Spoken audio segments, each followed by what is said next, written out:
coming from, well, technically from Cedar Rapids this morning from a shoot, but we're in Rock Island, Quad Cities, and we're headed to Omaha for this little feature joint at Detox Sober Lounge.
I left my wallet on top of the car and it flew off and is gone forever, so I'm gonna have to get some new cars when I get home. $40. We need to re-up on the $40. Yeah, we'll do that. Without that, I was gonna use $40 to get my pantry here. We'll probably just, okay, new plan. We'll just go to the venue. What do you mean? We can still go get the pants. Getting new pants. Pants that I can put stuff in the pockets of, because that was the problem. The baby pockets. He got the big man wallet. It don't fit in the little pocket.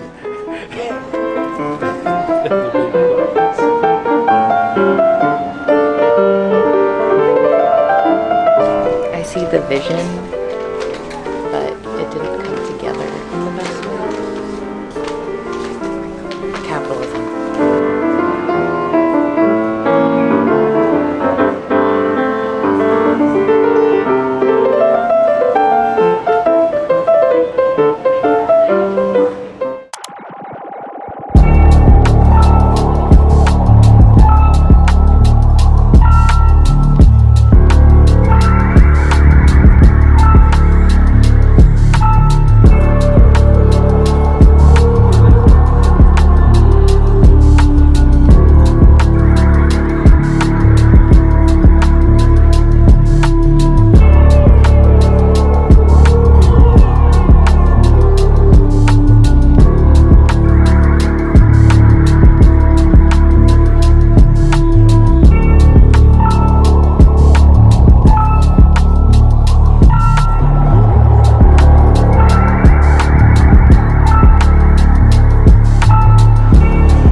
What are the thoughts before performing?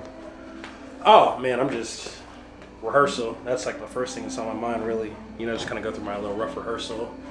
The poems I'm gonna do for sure, and some like poems I might do.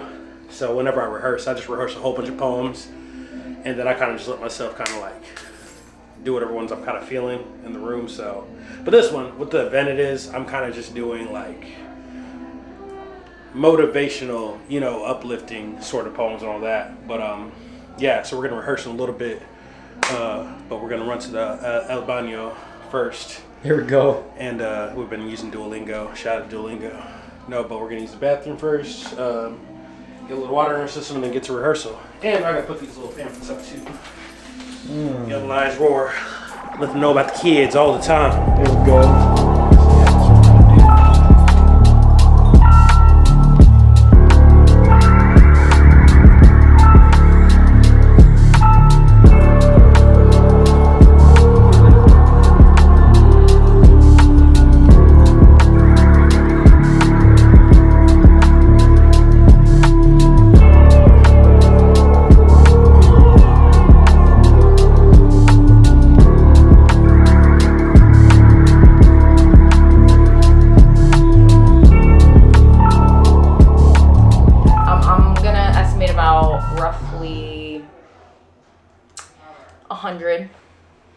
Do you think that's over? You think there's 100,000 people here right now? I did not say 100,000. I said 100 people. There's 100,000 people. Okay, here. No, there's quite a few people here. I think like at least we're nearing like, because I'm like, is 75 big enough of a number?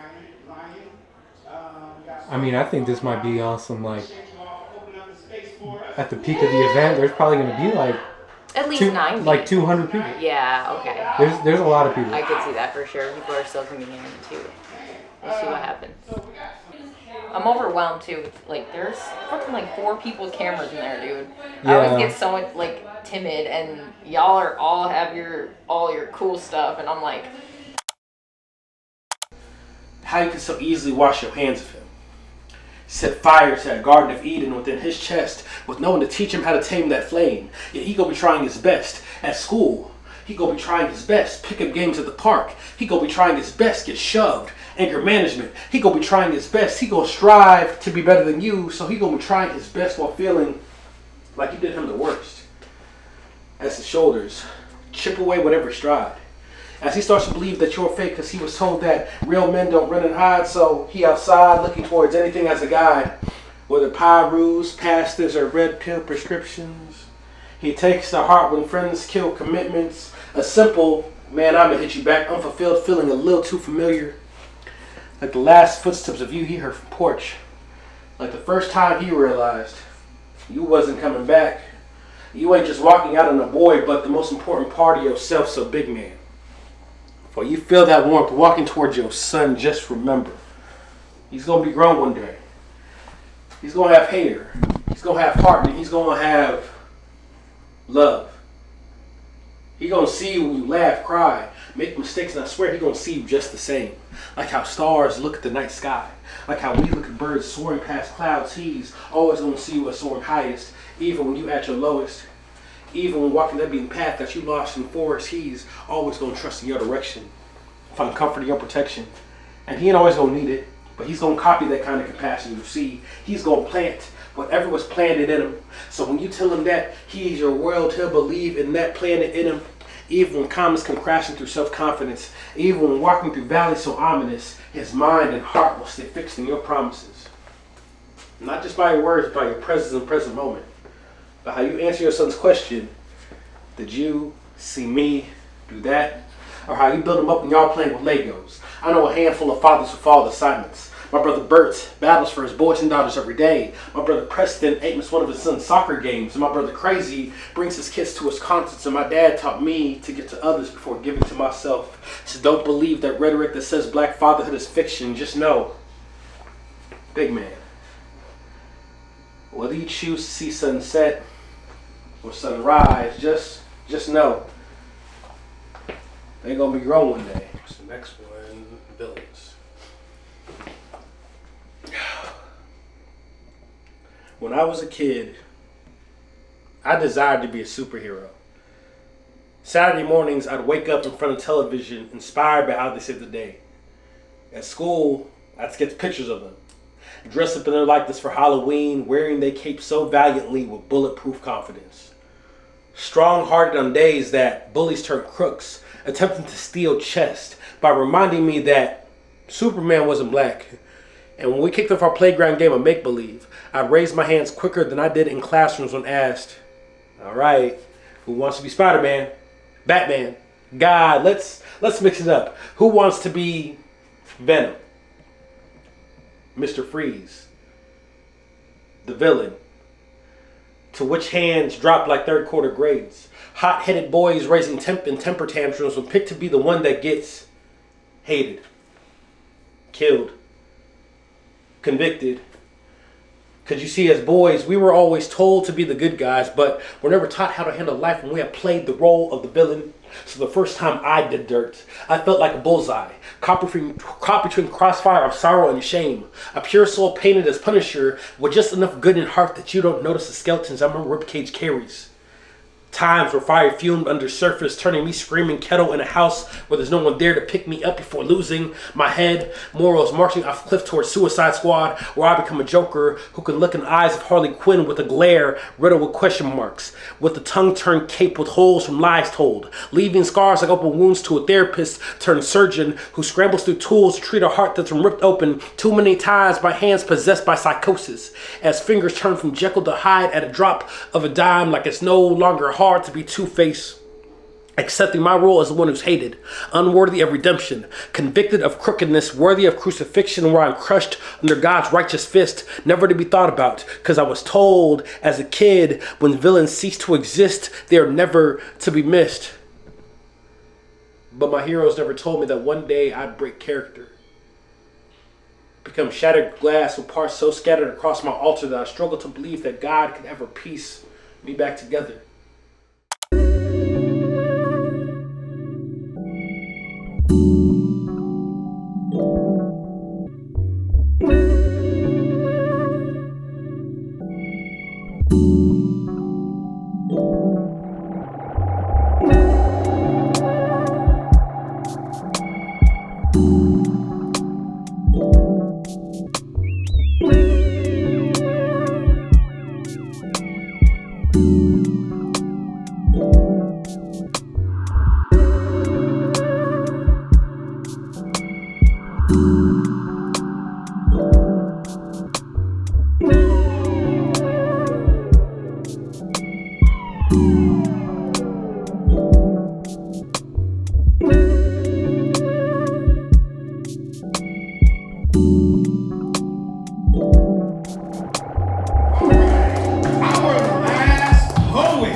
Can y'all say you've been here before? You've been here before. You've been here before. You've been here before. When fears find themselves in that first breath you breathe in the morning, reflecting themselves in your cup of coffee, remember, you've been here before. You've been here before.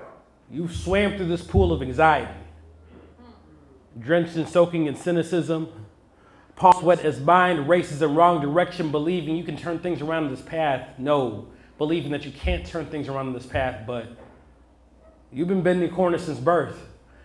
Beat billions of seeds to fertile grounds and grew to blossom air in your lungs, and in the same wind, you fought many battles. Some with parents, you never won those. Some with siblings, you also never won those. And some with self. That part of you that sees mountains and shudders, trembles at trials and tribulations taking forms of tests and exams that you've taken 2 times, but don't falter. This feeling's familiar. You've been here before. You've been here before. Standing face to face with withdrawals. Insufficient funds that run across receipts. In times you need gas and food to eat. Mind spiraling in the hole because you in the hole. Scarred by scarcity, though healed in abundance. Don't let heart decline due to decline. Don't let inward system shut down in presence of suffering. She's just trying to show you how to dance, and she's not moving too fast. You just lost your balance. Take a breath for a second. Don't this feel familiar? That mind trick telling you that you will die 1,000 deaths, though you lived through thousands of threats that formed weapons that cut deep, yet too dull to suffer what the gut reaps. Ain't it beautiful how we show up for self and worst afflictions, ascending ball and chain when curses lifted? We've been through this before, it's just that it looks different. So when fears find themselves in that first breath you breathe in the morning, reflecting themselves in your cup of coffee, remember, you've been here before. You've been here before. You've been here before. You've been here before. You've been here before. You've been here before. Thank y'all. How are we doing today, y'all? We doing good?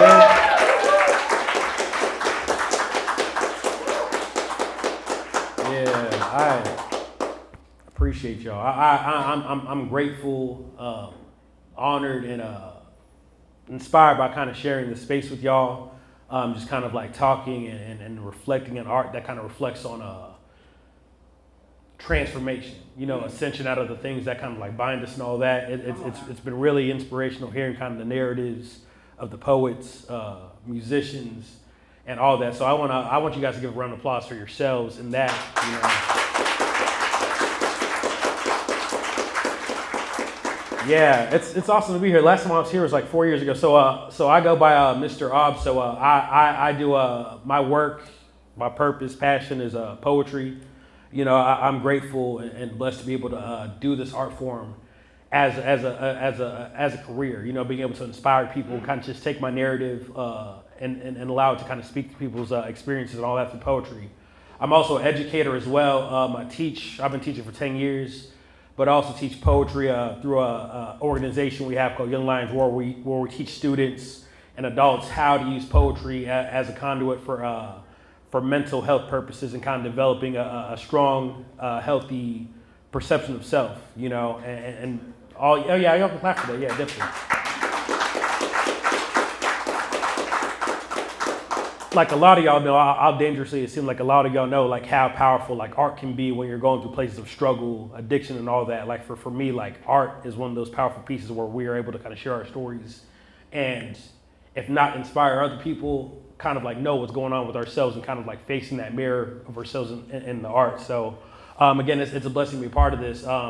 With my kind of a connection with this event particularly, I had a brother who passed away about 3 years ago, and he had alcohol addiction that was kind of formed from just a lot of like childhood trauma and just a lot of stuff that he had to deal with as an adult that he just didn't know how to like voice and deal with in a healthy way. So and kind of like one of his kind of like alcohol binges, he made the decision to jump off a bridge, and he ended his life that way about 3 years ago. So for me, it really kind of taught me, first of all, just like how much we as people, and specifically in my narrative, just me, like how also like we as black men, we just hold so much stuff in, and we try to cope with it through alcohol, through like doing little mundane things that don't really like better our personhood in the end, So a lot of my role in what I do as an artist and education is kind of like, I find purpose in kind of like letting those spaces, inviting people in those spaces kind of be real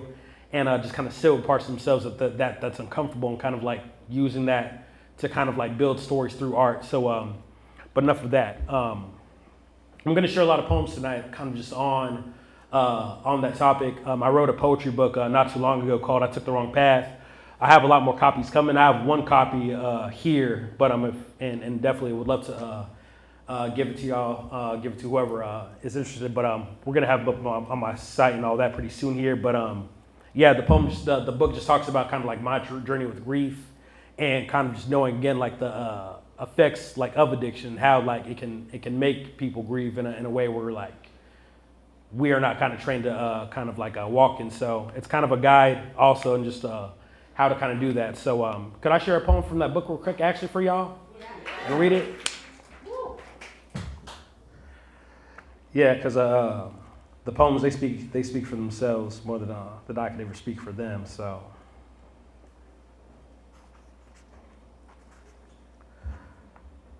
guide the face in your darkness. When what you hid in shadows turns to silhouette, brought to light out of love, all the masks, lies, anguish, and scars, addictions that anchor eyes so apathetically, don't treat vices like receipt prices. A purchase you made with mom's money when she told you to go to the store and grab some eggs, which you did, while also buying some snacks for yourself. Regardless of how you may hide and toss out evidence, she's going to expect you to come back with a certain amount of change. After you left grocery store, gas station, liquor store, therapy, church, where you fell apart at altar, don't run from them. The parts of you that carry scars as open wounds that you don't allow to heal. Hope them to be strong walls and stoic hearts. Express nothing that will leave you open to hurts. Advocate only in silent prayers kept from ears of brothers, because love is a foreign language to illiterate souls, though your inner child really wants to read. Find that chapter where you lost character. Annotate anchors that weighed you down. Highlight dark times where demons fed shame sitting in stomach, and put gavel over your eyes as you judge yourself. Same way my brother closed his eyes behind that wheel on purpose, willing to choose death and avoid facing fears. But you aren't a classroom.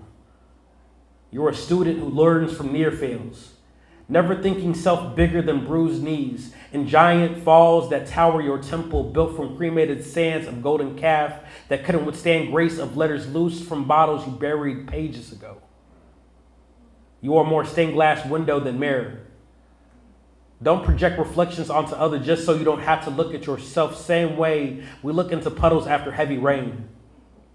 Embracing shaky image that you edit with filter for public eyes, holding yourself in holding cell of your ribcage, whose bars rattle with screams telling you to let them free so you don't have to keep convicting yourself. Let go of stones you want to hurl through windows, as opposed to letting go before you shatter. Don't fear falling apart. Don't fear falling apart.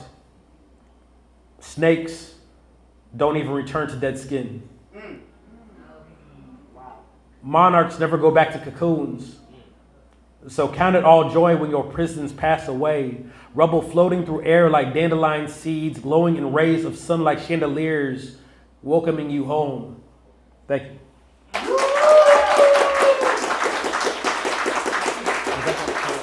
Okay, cool. Well, thank y'all. That was a short set. Yeah, holler at me at the back and all, and yeah, thank y'all. Give it up one time for Mr. Aubs.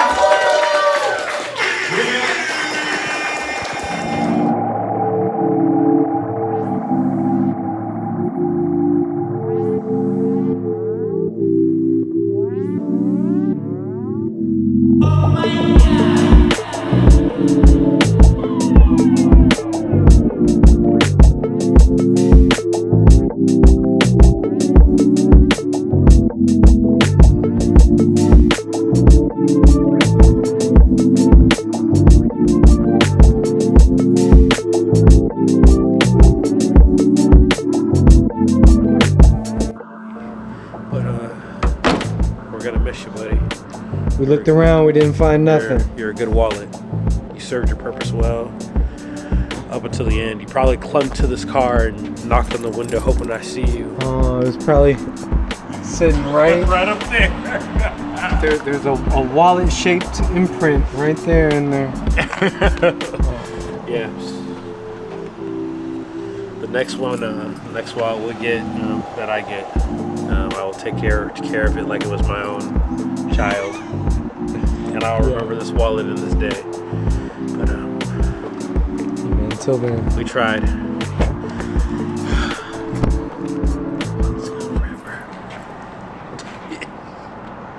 I'm sitting there looking at all these random places like it's gonna be interesting.